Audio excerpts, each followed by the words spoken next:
Time for our yearly best and worst of the biggest HVAC conference that I go to every year. Next month we'll be doing the Builder Show as well. Right now I just get to walk through here and ask questions and look at stuff.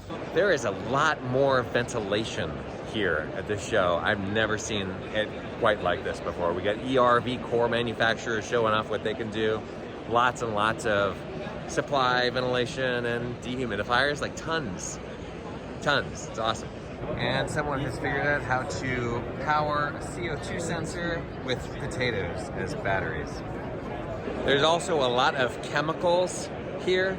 And these guys, for example, we have an entire episode about pollution outside sneaking into homes. It's episode 10 in season 3 of Home Diagnosis.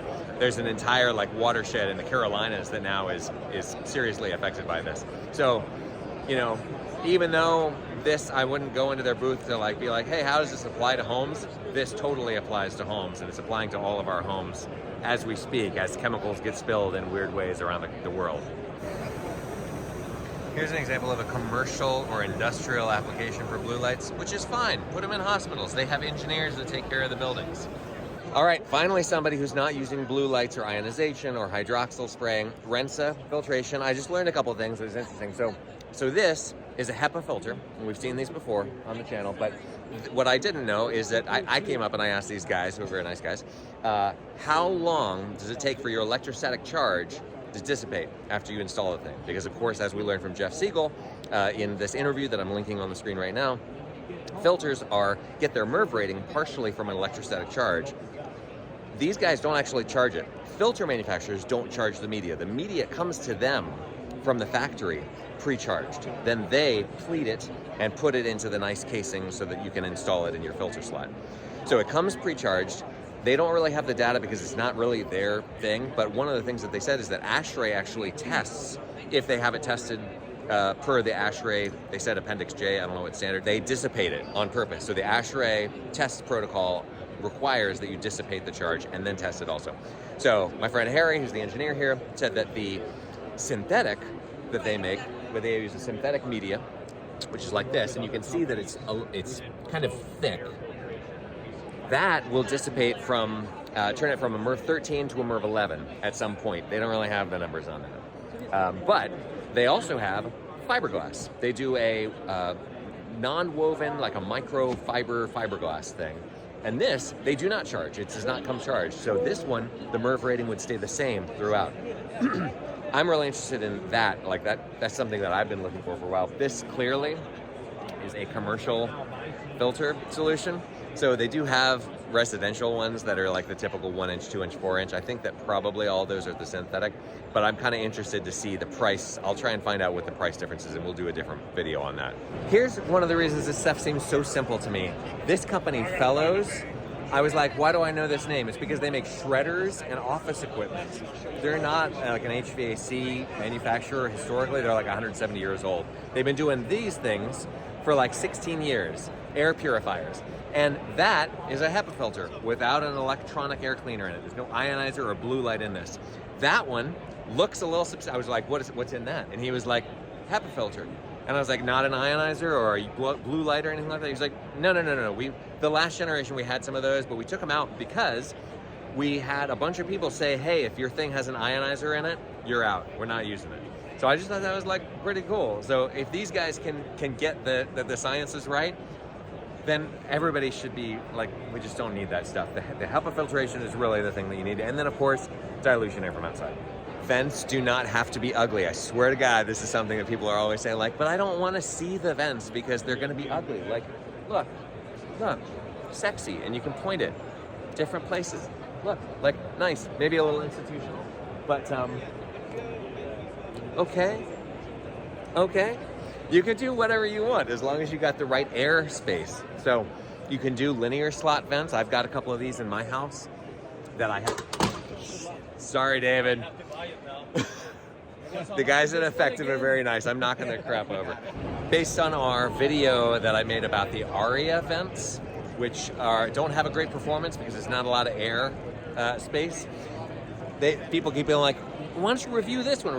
And I just wanted to, I'll show you some stuff. So this is a light that's a recessed ceiling light that's also a vent. That's like a good way to do 2 in 1. And then you don't mind that you've got like 5 in a room, which is what we had to do with the ARIA vents, because it just doesn't have a lot of airflow, because there's not a lot of opening. You can see there's like 4 slots on this one. But yeah, you've got like 4 lights in a room. Have 4 vents. Why not? Go for it. Here's a sexy new Panasonic inline supply fan. And I really like their controls. So what this is set to is you set the CFM that you want, but then you get to deactivate the thing at a certain relative humidity on the outside or temperature on the outside.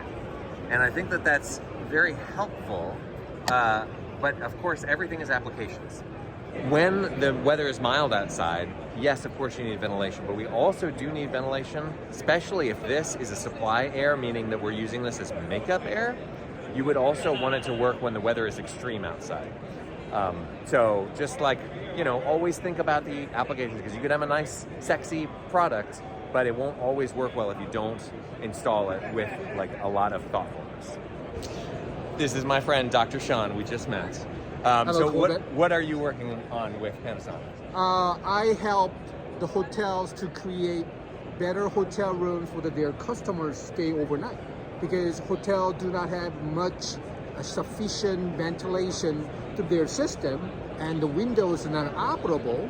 So a family of 4 can stay overnight, then CO2 level would go up almost 3,000, 4,000, you name it. But if we have an ERV system, Panasonic provide me with their Wisp Comfort and an IntelliComfort, that I can install it temporarily into the room with a balcony in it. So I seal the balcony with the system and then brought the fresh air to the room, and then the CO2 level went down 1,000 ppm nice. overnight. And Sean introduced it. He's like, oh my God, I'm a professor. I love doing all this stuff. He's a professor at Florida International University, which is here. That's where the Wall of Wind is, where you've seen on our channel. But Sean is not a chemistry professor or an air quality professor. He's a professor in the hospitality department. And he's got this, show him your like little setup here. Yeah, this is everything, air. And these are all on like belt clips. So are you literally wearing these on your belt? Yes, I am. I love this guy. That's awesome. Thank you very much. Thank you, Colbert. How was the cleanliness of the room today? It's okay. It's great. Hey, this place is awesome. I love that. Can we figure out a way to do more stuff like this in homes, where like wherever I've got the stinky air, let's just bring the robot arm over and suck on that particular thing. Wouldn't that be great in showers and around toilets? And people who have workshops, remember that this kind of thing, take out the air where it is the most polluted. That's the key. Obviously, you're going to find ERVs, very nice insulated models that are meant to either be on rooftops or inside mechanical rooms, but that's for multifamily buildings. We're interested in this. So this I showed in the last AHR video. It was much, much bigger than. I'm sorry, guys. Sorry, I'm interrupting a conversation here. This is now up to 390 CFM, which is a whole. There's not an ERV that can do that. The biggest one that Broen makes is 210. This one can do a lot more than that. You have the option for a MERV 13 filter right here. It's got the EC motor controls right here. And obviously you can control it with the low voltage. So this is an important tool. We're working on trying to get it more easily into individual homeowners' hands, because right now they're kind of, it's based on a different distribution model. We can't just order this from Supply House right now. So I'm trying to work on them though. So this is an ERV like a lot of the other ERVs, but this one has this very specific feature of the system that they are gonna sell you, which has to do with the dampers at the end. So the way this is working is, just like any ERV, you're gonna get one level that's like the low flow, and then you can boost it up to a higher level. The problem is that if you have a home that is like this home, where you got 1, 2, 3, 4 little bathrooms that you're pulling from, or just exhausting, that could be the laundry, whatever. If you have an ERV that's running at whatever number, normal, and then we boost it, the boost is like typically 30% more or 50% more at most, if you're gonna be reasonable.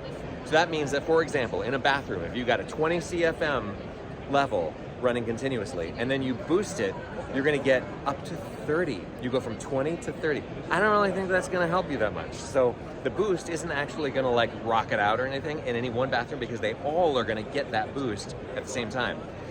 Aldes has done something differently. So this is called a CAR. It's a Constant Airflow Regulator. The way this thing works is you set the level of CFM that you want over here, and then when the air is pulling harder than what this thing is normally used to, a balloon basically gets in the way of the air, using the pressure as a thing to limit the airflow. So when I boost just this one by pressing this button, the car is accepting only 25 CFM, but the door is opening and allowing a bunch more CFM to go in there. So my question immediately was, well, how do I know that now all of the air isn't coming through this thing? And he said, well, you put a secondary car in there, and then you set this level. So essentially, you could now actually have a boost that gives you from 20 CFM continuous and goes up to like 50, and all the rest of the bathrooms in the house stay at 20, unless you then boost them too. So I just think that like this is really smart. All right, Frank, tell us how a constant airflow regulator or a limiting damper works. Yep. Well, this one is a special model where you can control it on the outside of the duct. So you set the amount of CFM that you want on this knob and you lock it to the screw. And how it works is that, I don't know if you can see on the inside, you have this little hole here. It's going to catch the air coming from the duct. And on the other side, you have a little balloon that inflates and closes the damper. Okay, so this is the balloon, this little clear thing right there. Inflates and it closes the damper. And then there's a counter action of the spring that you set versus that balloon. And Great. so the way it does is that if you want 300 CFM, for instance, any pressure variations between 0.2 and 4 inches of water, the damper will self-regulate to supply 300 CFM, exactly what you want. Awesome. And in these, where is the balloon in these? There's no balloon. This one is only a spring versus that blade catching the air. So it's a little bit more simple. So how does the spring, though, react? Like, that sounds, I don't know, I just get dubious, I guess, about a spring reacting to static pressure that's that slight. Yeah, it's pretty precise, but you're a little bit more limited in terms of the pressure range with these guys. So it's is this residential pressure range that we're talking about? A little bit more, light commercial, residential. Okay. There's different models, but the standard one will be between 0.1 and 1 inch of water versus 4 inches of water. So 0.1 and 1. Yeah. So at 1, it'll restrict it completely. It's just not going to. Yeah, it will be fully closed, and then it won't be able to restrict it more. Yeah. So you might go over whatever 300 CFM that you said. Got it. Also, they're available in smaller diameters, 4 inches all the way to 12 inch, and this one we can do all the way to 16 inch diameter. Gotcha. This one is actually more precise because of the way it's built, and also out of the factory, each unit is tested at 2 different CFM and fine-tuned for extreme precision. Cool. So very precise this one. This is my friend Corey Mullins, who is an HVAC contractor down in Southern Florida. And when you go into so first of all, he's been helping a lot of my clients. If you don't know, there's a list, the HVAC list, where amazing contractors can sign up and they say, I believe in math, I believe in science, I believe in testing, and then you can just get connected with them. So just check the list, get somebody in your local area. But you're putting dehumidifiers into homes in Southern Florida. He's the only one that is the supply house guy tells him who's buying them down there. So why are people not understanding that you need to dehumidify? I think it's just a climate and a market where people just want to move boxes. And now that the houses are getting tighter and better insulated, as you know, we're seeing this problem more. Oversized ACs from builders. A lot of the houses I work in are less than 5 years old. Really the last month, we've had temperatures below 80 degrees and humidity above 80% consistently.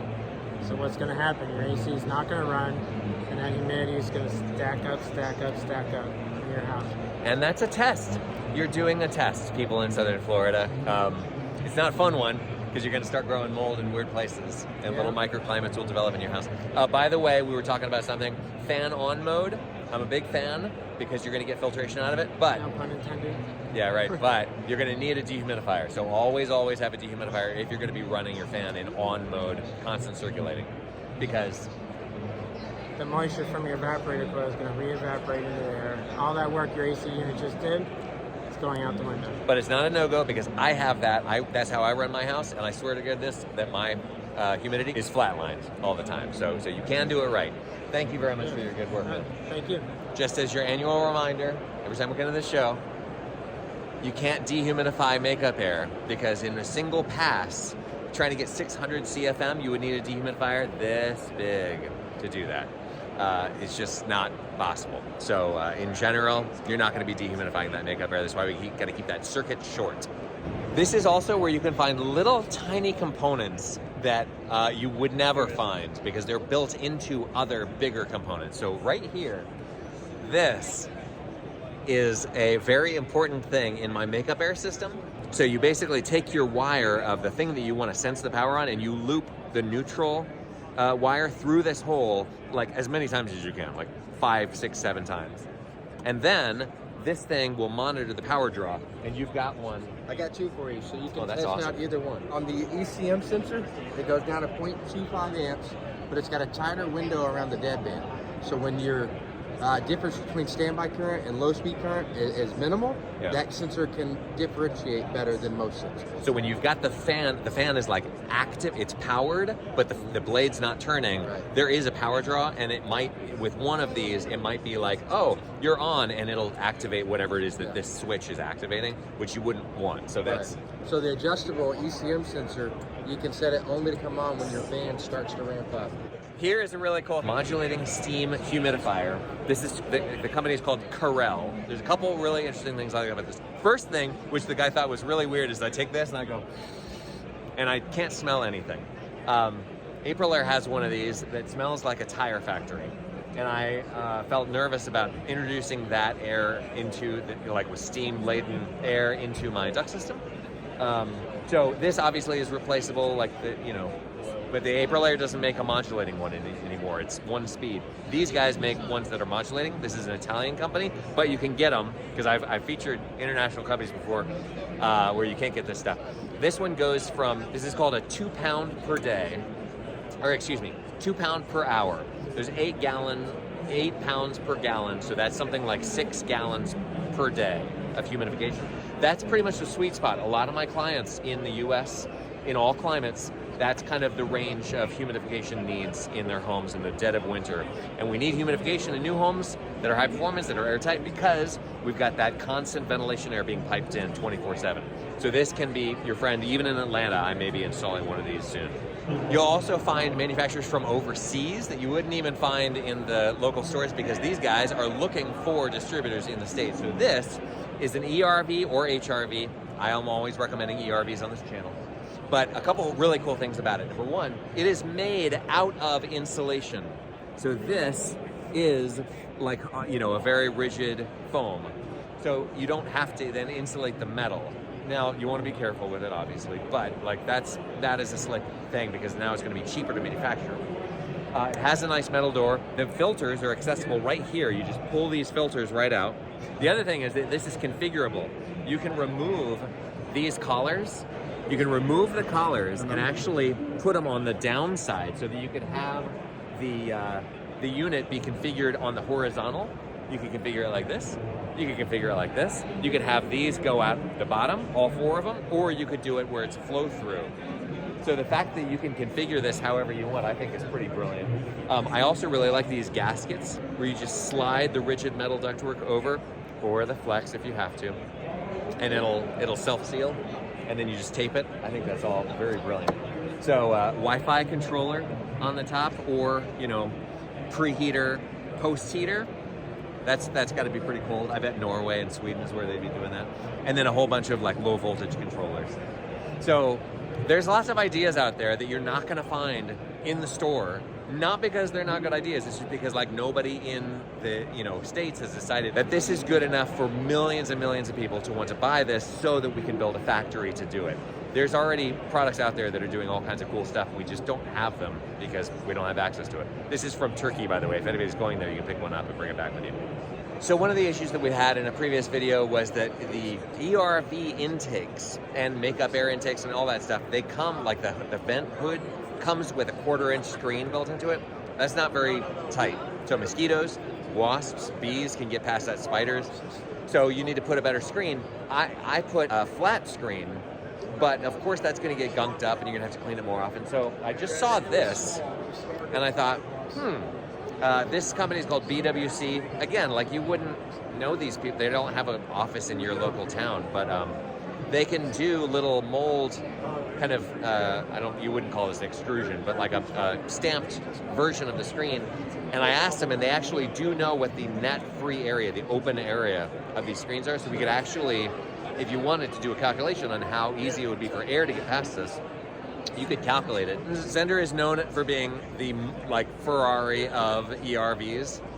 It's much more complicated, much more expensive typically than other ERV solutions, but it has some things that other people don't do. So the ERVs are here.